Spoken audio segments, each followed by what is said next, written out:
Good morning, or depending when you're watching this, good afternoon, good evening, or good night. My name's Ross, I'm always told I had a voice for radio, so today I'm going to be showing you a secret deck that did very, very well at the largest Pokemon tournament of the year so far. This was the Orlando Regional Championship, which is just about to finish, and Addison Powell was one of the top performers on day one with this deck, unfortunately falling a little bit short and not quite making top 8. I am talking about Gyarados Meowstic. How many of you even know who Meowstic is? Because I'm going to be honest, I am not terribly familiar with Meowstic. I am aware it is a Pokemon. Do not quiz me, I don't know very much. Now, the Gyarados is the one from Ancient Origins, and this is a Pokemon that has been catching my eye, so to speak. I played against my friend Phil playing this deck a little while ago, and I'm familiar with it, and I said the same thing to Phil that I'm going to say to you today. It has a massive potential, but who can actually get it working? Well, it turns out Addison Powell can get it working. So, let's have a gander why it might be good. First things first, it's a water Pokemon. Volcanion is very big right now, so it makes sense that Gyarados would be kind of fun against that. It also has the ability Theta Double, allowing you to attach 2 tool cards if you so wish. Honestly, this is not a deck which I think is crying out for tools, to be perfectly honest. Maybe you play a Floatstone, we'll mention that in a minute. Maybe Bursting Balloon could be fun. Those 6 damage counters are always good for a little bit of a bonus. But Theta Double here, it's a nice little bonus. It is not a main feature of the deck. Not like the Entei deck, for instance, that really relied upon having that Theta Double.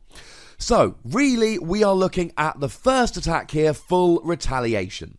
30 damage, plus 30 for each damage counter on each of your benched Magikarp. Now, Magikarp generally have 30 HP, which means absolute best case scenario. You've got 3 Magikarp on the bench, each of whom has 2 damage counters, and, of course, then you've got a Magikarp evolved into a Gyarados.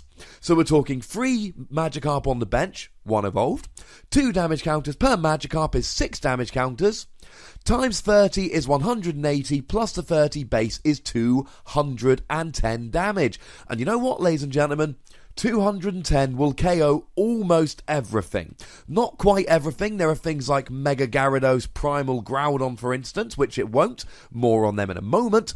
But certainly any EX, and even some Mega EXs, like for instance Mega Mewtwo, will fall to a 210 HP attack.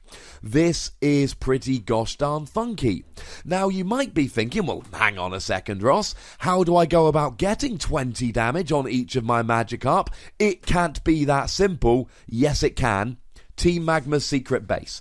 It's a stadium, you put it in play, every basic you put down, and that's both players of course, it being a stadium, they take 2 damage counters, which quite conveniently puts your Magikarp 10 away from being KO'd, which is exactly what you want.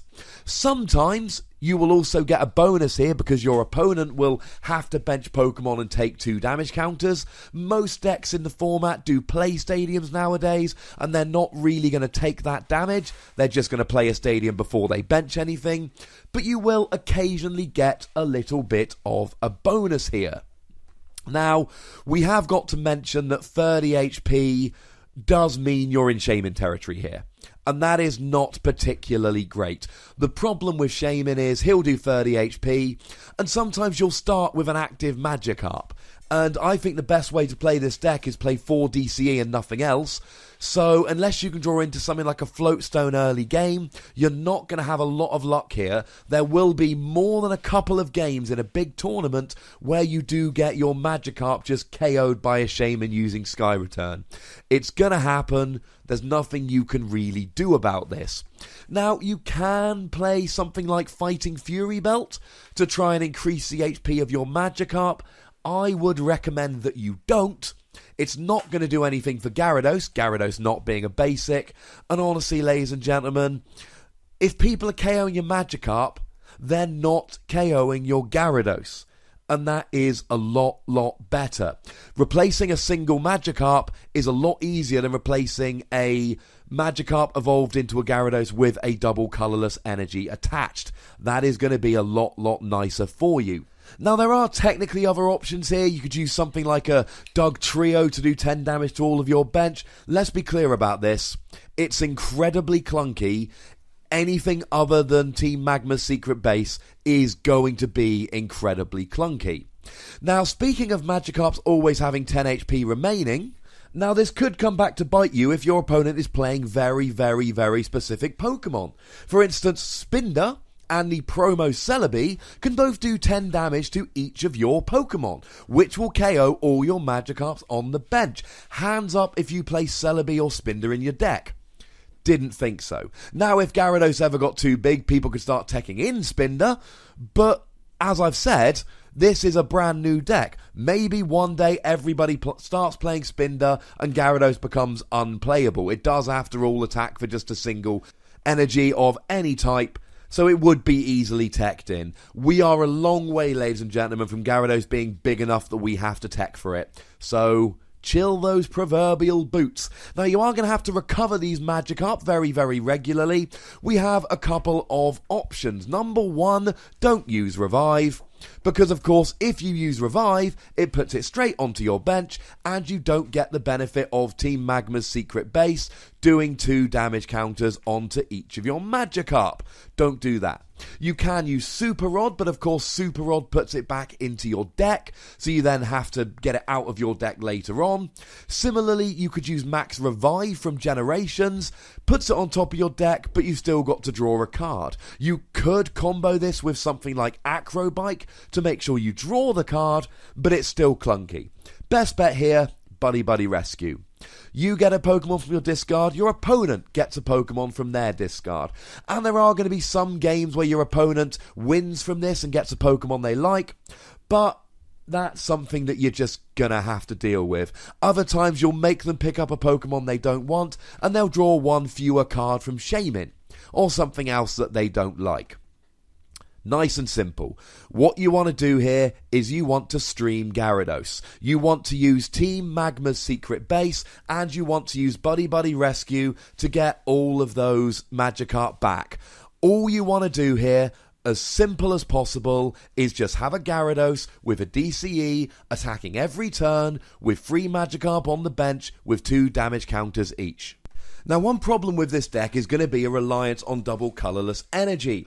I've just talked about the consistency you need. If you start playing single energy and stuff like that, water energy, it's going to get a little bit awkward. What you want here is just double colourless energy.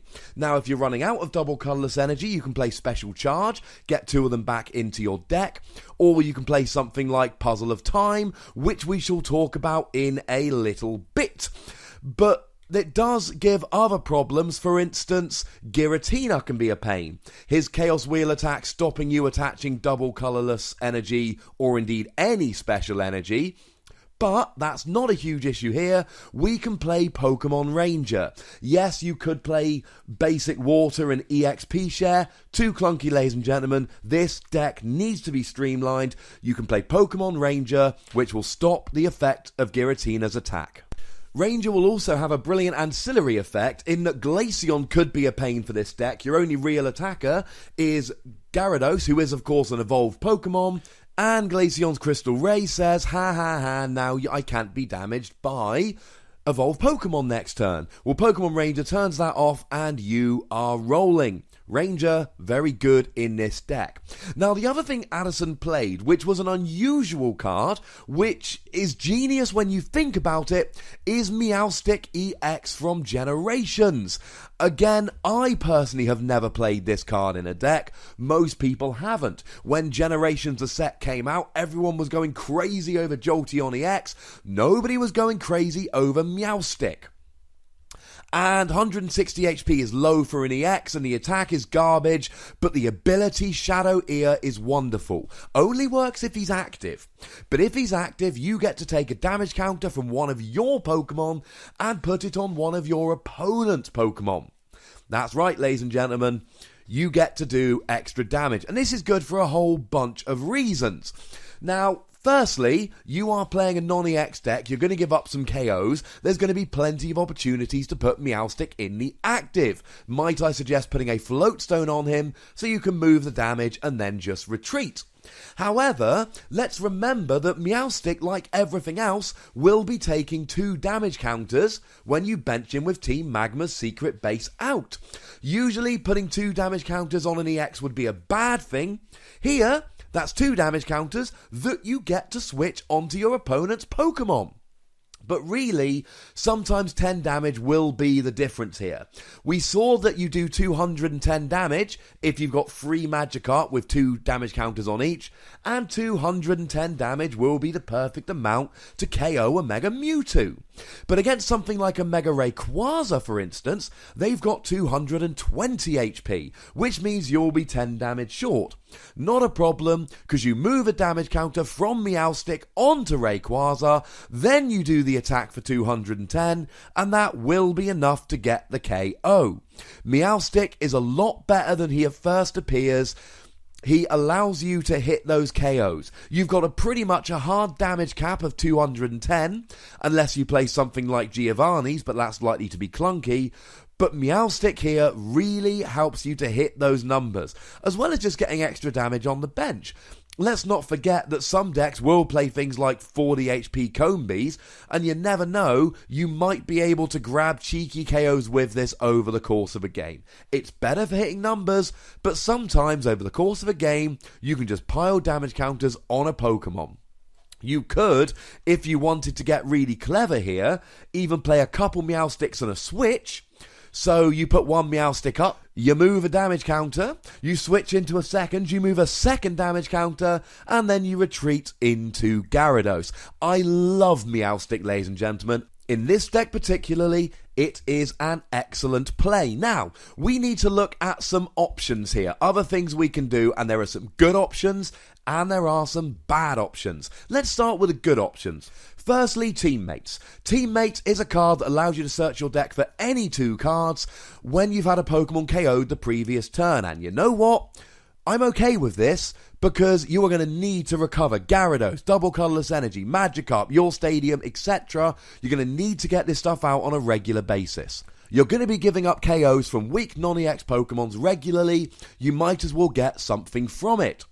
Dive Ball allows you to get your Magikarp and your Gyarados. No, it doesn't get Shaman. No, it doesn't get Meowstic, but nobody cares. It gets Gyarados and it gets Magikarp. This deck really is a case of wanting to set up, and if you set up consistently, you've got an excellent chance of winning. If you can swing for 210 on turn 2, which is doable, you're going to win a lot of games. Getting set up is crucial. I would not be against playing 4 Dive Ball, 4 Ultra Ball in this deck. And along the same kind of theory as Teammates, how about Puzzle of Time? Play 2 at the same time, grab any 2 cards from your discard. DCE, Gyarados, Magikarp, Team Magma's secret base. I mean, every turn you want all 4 Magikarp on the field. You're going to have to get them out the discard, and as much as Buddy Buddy Rescue does it, you can use double Puzzle of Time here in the same way. Now, the only real tool other than Floatstone, of course, that I saw Madison play in his game on stream was Bursting Balloon, and Bursting Balloon is fine.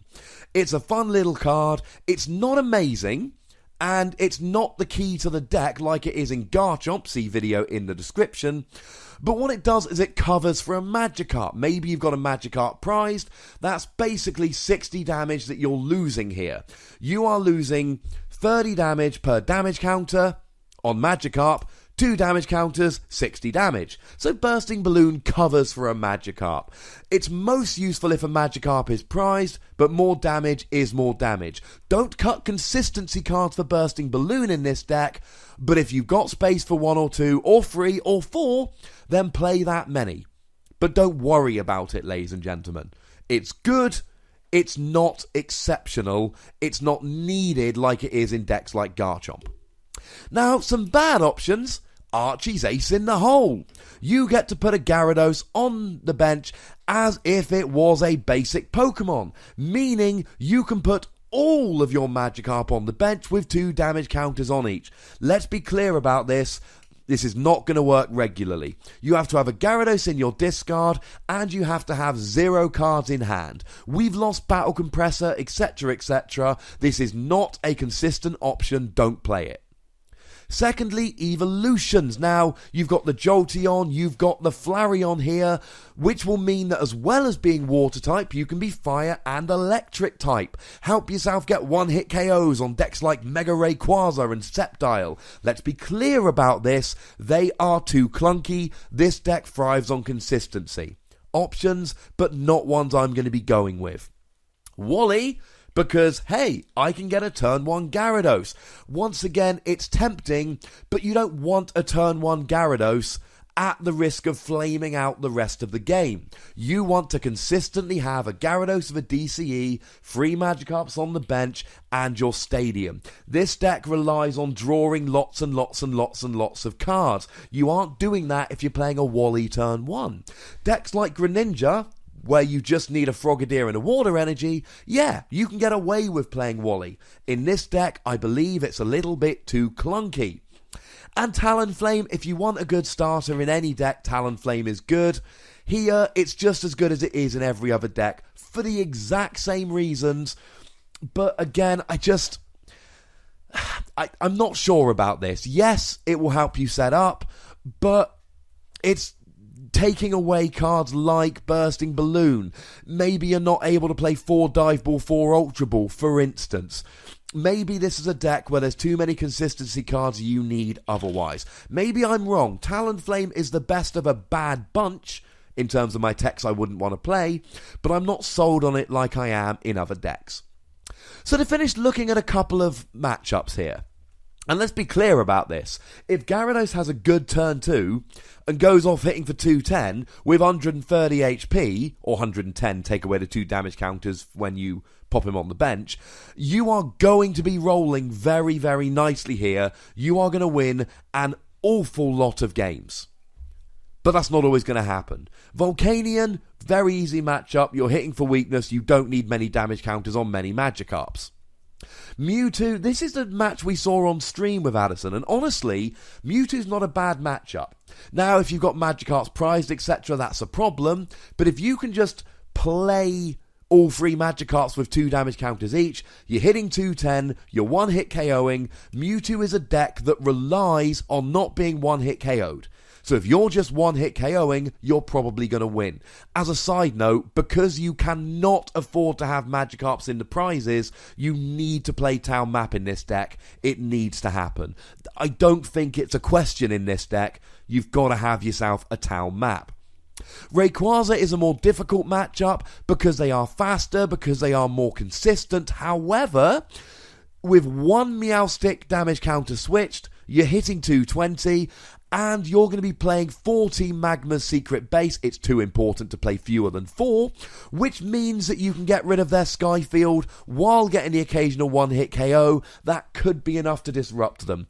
And you're getting 2 prizes per KO, and they're getting 1. It's faster than Mewtwo, and it's harder to hit the damage, so it's a more difficult matchup, but it's winnable. Whereas if you play against something like Greninja, for argument's sake, you are not beating Greninja unless, of course, they just, you can hex them every turn. Greninja, using the X and Y ability and the break ability, oh my goodness, they are going to be taking a lot of prizes. Although Greninja will be an awful lot slower, so there is still a chance.